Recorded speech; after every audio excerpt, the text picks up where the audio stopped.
ஒரு புதிய சமூக அரசியல் அமைப்பு உருவாக்கப்பட்டது.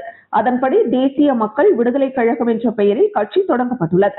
இதன் தேசிய மக்கள் விடுதலை கழகத்தின் புதிய நிர்வாகிகளை தேர்வு செய்ய கமிட்டி உருவாக்கப்பட்டது. அந்த கமிட்டியில் வழக்கறிஞர் பழனிசாமி, புதுவை மாநில கபடி சங்க கன்வீனர் பழனி ஆகியோர் செயல்பட்டனர். இதில் மாநில தலைவராக ரோக அருள்தாஸ் செயற்குழு பொதுக்குழுவால் தேர்ந்தெடுக்கப்பட்டார்.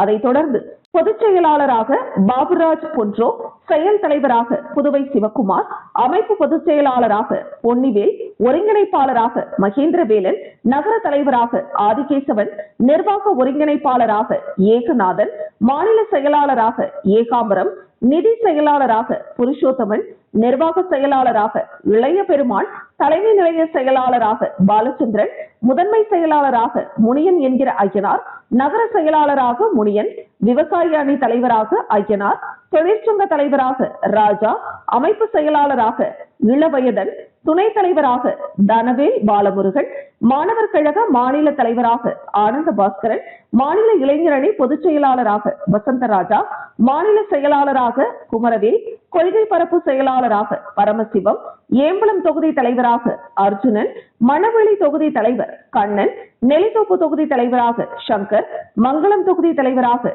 சக்திவேல், புதுச்சேரி விளையாட்டு மேம்பாட்டுக் கழக செயலாளராக அரசு, திருபுவனை தொகுதி தலைவராக பிரவீன், உப்பளம் தொகுதி தலைவராக திலீபன், தொண்டரணி தலைவராக அருணாச்சலம், இளைஞரணி செயலாளராக ரோகன் உள்ளிட்ட நிர்வாகிகள் தேர்வு செய்யப்பட்டனர். கழகத்திற்கு நிரந்தர அழைப்பாளராக கூட்டமைப்பு கௌரவ தலைவர் திருமால், பொதுச் செயலாளராக கலைமணி, செயல் தலைவர் முத்துகிருஷ்ணன், அமைப்பாளர் அன்பழகன் ஆகியோர் செயல்படுவர். இக்கழகத்திற்கு நிரந்தர சட்ட ஆலோசகராக வழக்கறிஞர் பழனிசாமி இருப்பார். இந்த கூட்டத்தில் பல்வேறு தீர்மானங்கள் நிறைவேற்றப்பட்டன. முடிவில் நிர்வாக அமைப்பாளர் ரஞ்சித் நன்றி கூறினார். அந்த லெட்டர் வாங்கி வச்சுக்கின்னு திருப்பி அப்போ என்ன விதமான நிலைப்பாடுகளோட நம்ம மக்கள் இருக்கிறாங்க அப்படின்றது அப்போயில இருந்து இன்னை வரைக்கும் பெரிய ஒரு செயல். இதில் மிக முக்கியமான விஷயம் என்னன்னா, நிலவரம் என்னன்றதே இதை நிகழ்த்தி கொண்டே இருக்கோம். நாமளும் குழுவில் இருக்கிற நம்மோட அமைப்பில் இருக்கிறவங்களுக்கு இயக்கம் அல்ல. என்னுடைய சகோதரர், என்னுடைய மாமப்பிள்ளை தான் பழனிசாமி அவர்கள் அட்வொகேட். நம்முடைய இந்த அடித்து எல்லா வகையிலும் எங்களுக்கு பயணித்து விடவர் தான். அந்த வகையில் அவருக்கு தெரியும்.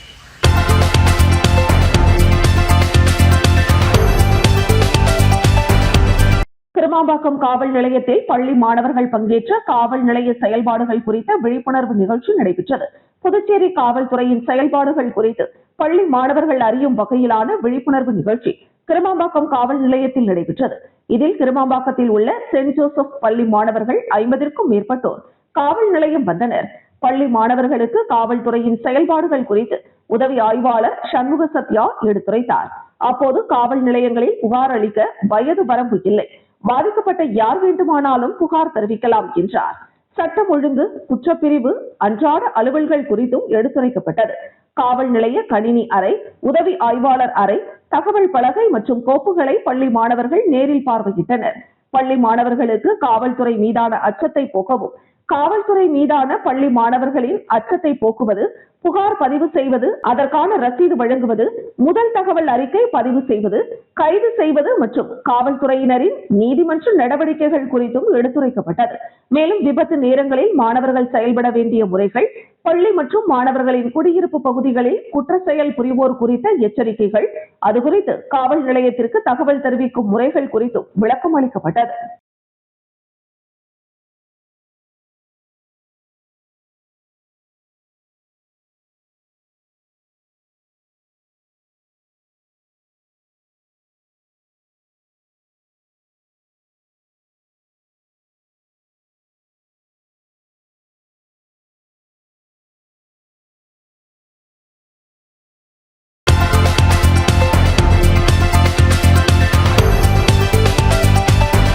விடுதலை சிறுத்தைகள் கட்சியின் சார்பில் மங்களம் தொகுதியில் செவ்வாய்க்கிழமை மாலை தெருமுனை பிரச்சாரம் நடைபெற்றது. இந்த நிகழ்ச்சியில் 2 சக்கர மற்றும் 4 சக்கர வாகனங்களில் ஒலிபெருக்கி வசதியுடன் கட்சி கொடிகள் ஏந்தி பொதுமக்களிடம் துண்டறிக்கைகள் வழங்கி விழிப்புணர்வு பிரச்சாரம் மேற்கொள்ளப்பட்டது. பிரச்சாரத்தில் கட்சியின் மாநில முதன்மை செயலாளர், அமைப்பு செயலாளர்கள், மாநில நிர்வாகிகள், தொகுதி மற்றும் மாவட்ட பொறுப்பாளர்கள் உள்ளிட்டோர் பங்கேற்றனர். நிகழ்ச்சிக்கான ஏற்பாடுகளை மங்களம் தொகுதி மாவட்ட நிர்வாகிகள் சிறப்பாக மேற்கொண்டதாக கட்சியின் மாநில நிர்வாக குழு உறுப்பினர் சக்திவேல் என்கிற ஈழத் தமிழன் தெரிவித்தார். உயர்த்திக் கொண்டே இருக்கிறார்கள். அது மட்டுமல்ல, போரில் மாண்டு மடிந்த வீர வணக்கம், வீர வணக்கம், வீர வணக்கம், வீர வணக்கம் புரட்சியாளர்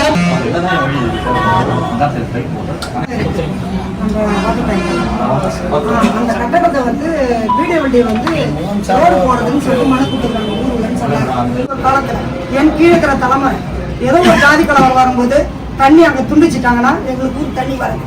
தண்ணி வந்து எங்களுக்கு கீழே கடல் தான் வருது. அந்த பைப் அங்க துண்டிச்சிட்டாங்க, ஏதோ ஒரு அசம்பாவிதம் நடந்துச்சுன்னா எங்களுக்கு தண்ணி வர்றதுக்கு வாய்ப்பு இருக்கு.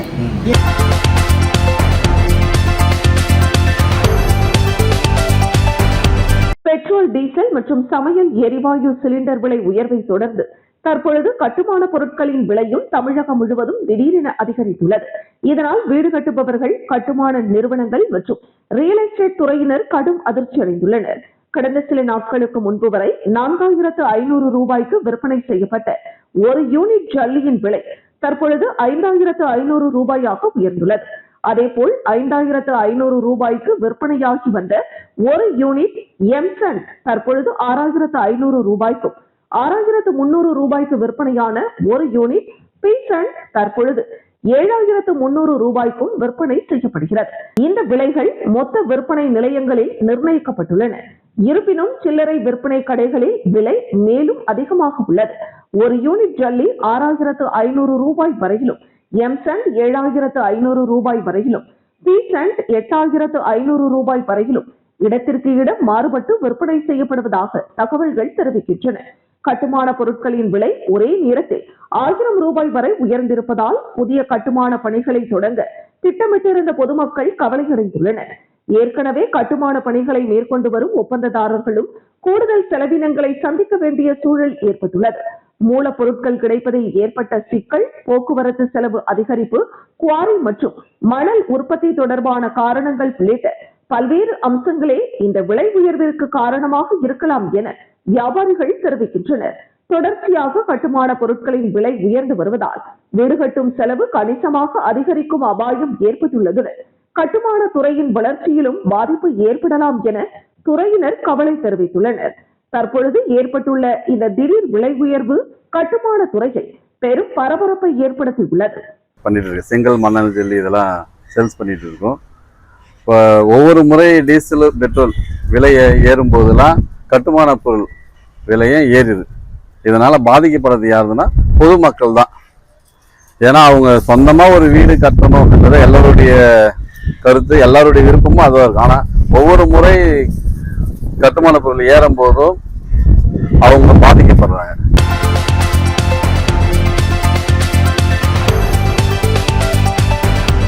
புதுச்சேரியை சேர்ந்த ஒரு தொழிலதிபரிடம் அறிமுகம் இல்லாத ஒருவர் தொடர்பு கொண்டு ஆன்லைன் வியாபாரத்தில் அதிகமாக சம்பாதிக்கலாம் என ஆசை வார்த்தை கூறி APK லைஃப் லிங்க் வாட்ஸ்அப் குழு அழைப்பு இணைப்பை அனுப்பி பணம் முதலீடு செய்ய தூண்டியுள்ளார். அதனை நம்பி தொழிலதிபரும் குழுவில் இணைந்து முதலீடு செய்துள்ளார். ஆரம்பத்தில் முதலீட்டிற்கு 2 மடங்கு பணம் அளித்து ஆசை காட்டியுள்ளனர். அதன் பேரில் அந்த தொழிலதிபர் மொத்தமாக 1,27 லட்சம் ரூபாயை முதலீடு செய்துள்ளார். மேலும் அவரது கணக்கில் லாபத்துடன் சேர்த்து அதிக தொகை காண்பித்துள்ளது. அதனை திரும்ப பெற முயன்ற போது அவரால் முடியவில்லை. மேலும் முதலீடு செய்தால்தான் பணத்தை எடுக்க முடியும் என கூறியுள்ளனர். அதன் பிறகே தான் ஏமாற்றப்பட்டதை தொழிலதிபர் உணர்ந்துள்ளார். இதுகுறித்து புதுச்சேரி சைபர் கிரைம் காவல் நிலையத்தில் அந்த தொழிலதிபர் புகார் அளித்தார். தொடர்ந்து சிறப்பு புலனாய்வு குழு அமைக்கப்பட்டு வழக்கு பதிவு செய்து விசாரணை மேற்கொள்ளப்பட்டது.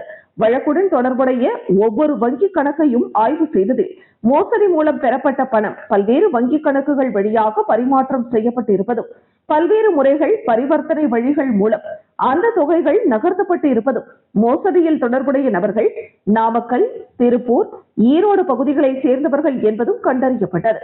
இதனைத் தொடர்ந்து மோசடி பணம் வங்கி கணக்கிற்கு மாற்றப்பட்ட ஒரு நபரை பிடித்து விசாரித்ததில் திருப்பூரை சேர்ந்த தனது மச்சான் 30 வயதான சதீஷ்குமார் என்பவர் தனது வங்கி கணக்கை வாங்கி சென்றதாக கூறியுள்ளார்.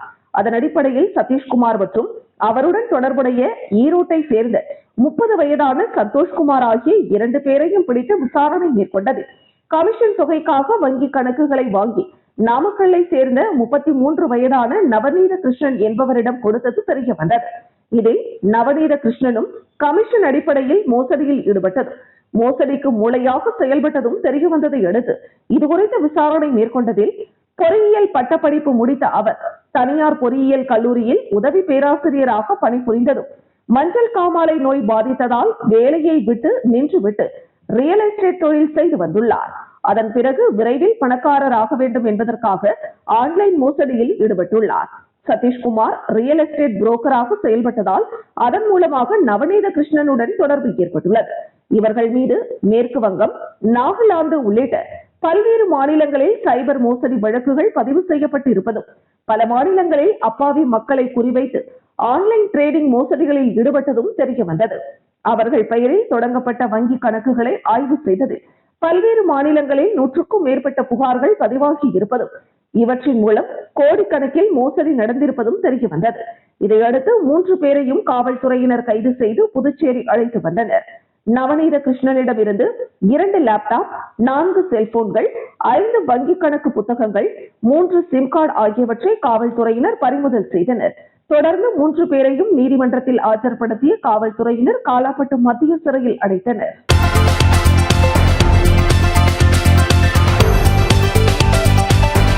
புதுச்சேரி மாநிலத்தின் பல்வேறு பகுதிகளில் போதைப் பொருட்கள் பயன்பாடு அதிக அளவு கல்லூரி மாணவர்கள் மற்றும் இளைஞர்களிடம் அதிகரித்து வருகிறது. இதனை கட்டுப்படுத்தும் வகையில் காவல்துறையினர் பல்வேறு நடவடிக்கைகளை எடுத்து வருகின்றனர். இதன் ஒரு பகுதியாக புதுச்சேரி காட்டேரிக்குப்பம் காவல் நிலையம் சரகத்திற்குட்பட்ட பகுதிகளில் சிறுவர்கள் மற்றும் இளைஞர்களிடையே கஞ்சா மற்றும் போதைப் பொருட்களின் தீமை குறித்தான விழிப்புணர்வு நிகழ்ச்சி நடைபெற்றது. காவல் ஆய்வாளர் தமிழரசன் தலைமையில் நடைபெற்ற இந்த நிகழ்ச்சியில் போதைப் பொருள் பயன்பாட்டால் ஏற்படும் உடல் மற்றும் மனநல பாதிப்புகள் குறித்தும் சமூக விளைவுகள் மற்றும் சட்ட ரீதியான தண்டனை குறித்தும் சிறுவர்கள், இளைஞர்கள் மற்றும் பொதுமக்களுக்கு எடுத்துரைக்கப்பட்டது.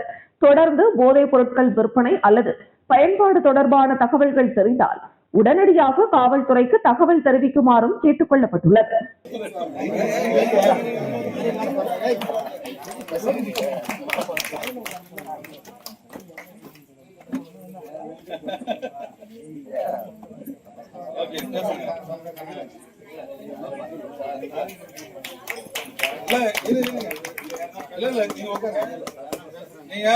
நாங்க இப்ப சில உங்ககிட்ட பேசியிருக்கேன். பெண்கள் வந்து யாரோ ஒருத்தருங்க வந்து கொஞ்சம் முன்னாடி வந்து இது மூலமா உங்களுக்கு என்ன புரிஞ்சிருக்கு, நீங்க என்ன செய்யணும்னு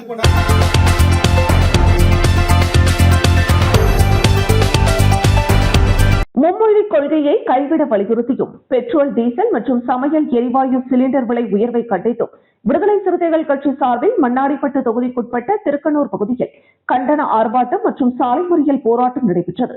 போராட்டத்திற்கு தலைமை நிலைய செயலாளர் பாண்டுரங்கன் தலைமை தாங்கினார்.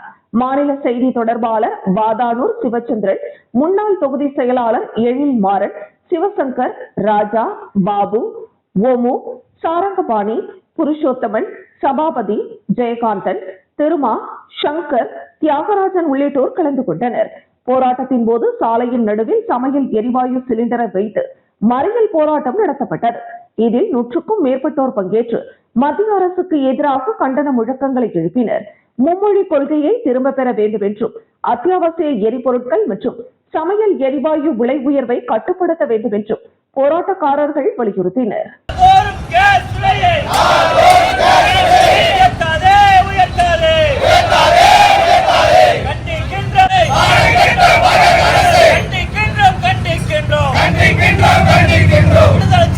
பாஜகவே மோடி அரசு, மக்கள் மீது, சாமானிய மக்கள் மீது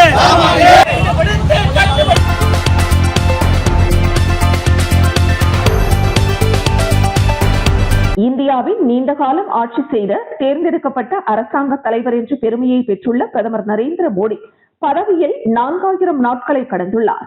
இதனை கொண்டாடும் விதமாக புதுச்சேரி மாநில பாஜக தலைவர்கள் மற்றும் காரியகர்த்தாக்கள் புகழ்பெற்ற அருள்மிகு மணக்குள விநாயகர் ஆலயத்தில் சிறப்பு பிரார்த்தனைகளை மேற்கொண்டு புனிதமான தங்கத்தேரை இழுத்து வழிபாடு நடத்தினர்.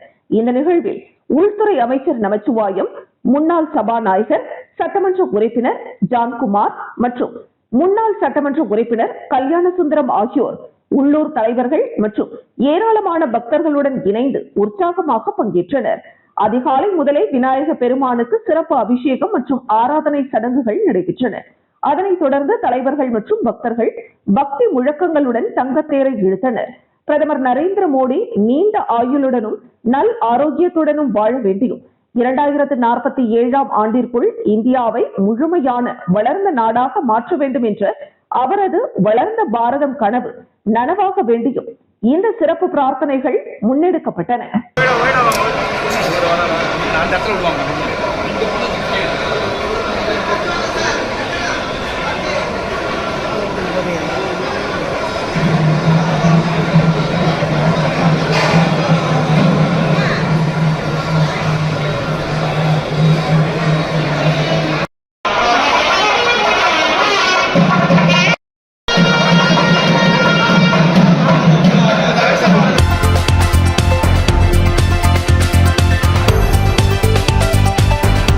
விழுப்புரம் மாவட்டம் கோட்டக்குப்பம் நகராட்சிக்குட்பட்ட தந்தராயன்குப்பம் பகுதியில் 100க்கும் மேற்பட்ட தங்கும் விடுதிகள் செயல்பட்டு வருகின்றன.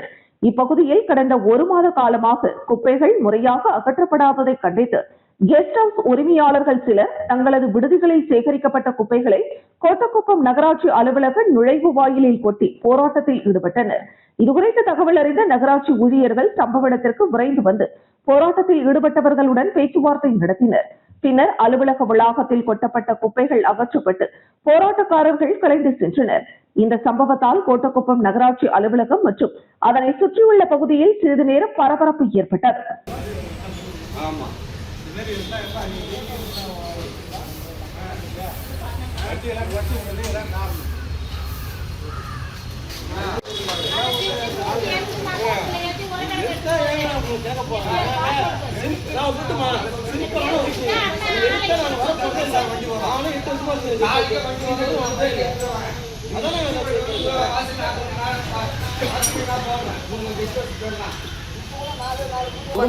குப்பை எடுக்கல, நாங்களும் வந்து சொல்லி பார்த்தோம், யாரும் மதிக்கிற மாதிரி தெரியல. அதனால வந்து குப்பை எடுத்து வந்து இங்கே போட்டுருக்கோம். இப்போ இவங்க என்ன சொல்றாங்கன்னா குப்பையை பிரிச்சு கொடுத்தா தான் எடுப்பான்றாங்க. அதே மாதிரி இருக்கிற 67 கெஸ்ட் ஹவுஸ்லயும் வந்து அவங்க சொல்ல சொல்லுங்க.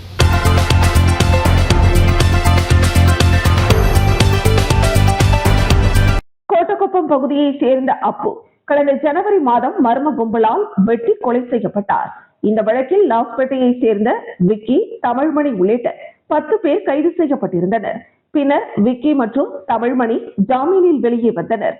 இந்த நிலையில் அவர்கள் இருவரும் வானூர் நீதிமன்றத்தில் ஆஜராக உள்ளதாக அப்பு தரப்பினருக்கு தகவல் கிடைத்ததாக கூறப்படுகிறது. இதையடுத்து அவர்களை கொலை செய்யும் நோக்கில் ஆரோவில் அருகே நாவர்குளம் முந்திரி தோப்பில் சிலர் ஆயுதங்களுடன் பதுங்கி இருந்தனர். தகவல் அறிந்த ஆரோவில் காவல்துறையினர் சம்பவ இடத்தை சுற்றி வளைத்து சோதனை நடத்தி கோட்டக்குப்பத்தை சேர்ந்த 22 வயதான முகமது ஆசிப், 19 வயதான இர்பான், 27 வயதான அகமது ஹசேன், அனுமந்தையை சேர்ந்த 24 வயதான குணசீலன், 18 வயதான அகமது இம்ரான் ஆகிய 5 பேரை கைது செய்தனர். அவர்களிடமிருந்து அரிவாள் உள்ளிட்ட ஆயுதங்களும் பறிமுதல் செய்யப்பட்டன. கைது செய்யப்பட்ட 5 பேரிடமும் காவல்துறையினர் தொடர்ந்து விசாரணை நடத்தி வருகின்றனர்.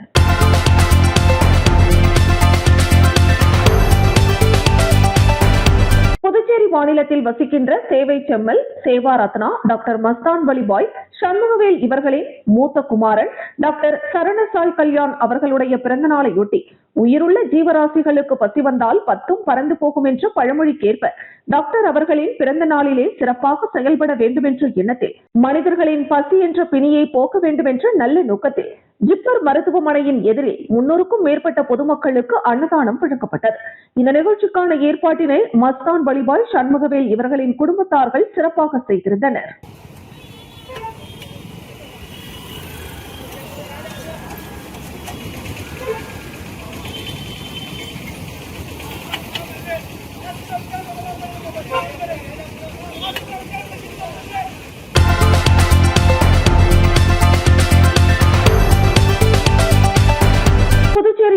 முன்னாள் முதலமைச்சர் R.V. ஜானகிராமன் அவர்களின் 7வது ஆண்டு நினைவு நாளை முன்னிட்டு அவருக்கு அஞ்சலி செலுத்தும் நிகழ்ச்சி நடைபெற்றது. இந்த நிகழ்வில் புதுச்சேரி முன்னாள் முதலமைச்சர் நாராயணசாமி, முன்னாள் சபாநாயகர் செல்வம் ஆகியோர் கலந்து கொண்டு R.V. ஜானகிராமன் அவர்களின் உருவப்படத்திற்கு மலர் தூவி மரியாதை செலுத்தினர். இந்த நிகழ்ச்சியில் பலர் கலந்து கொண்டு முன்னாள் முதலமைச்சர் R.V. ஜானகிராமன் அவர்களின் அரசியல் மற்றும் சமூக சேவைகளை நினைவு கூர்ந்து அஞ்சலி செலுத்தினர்.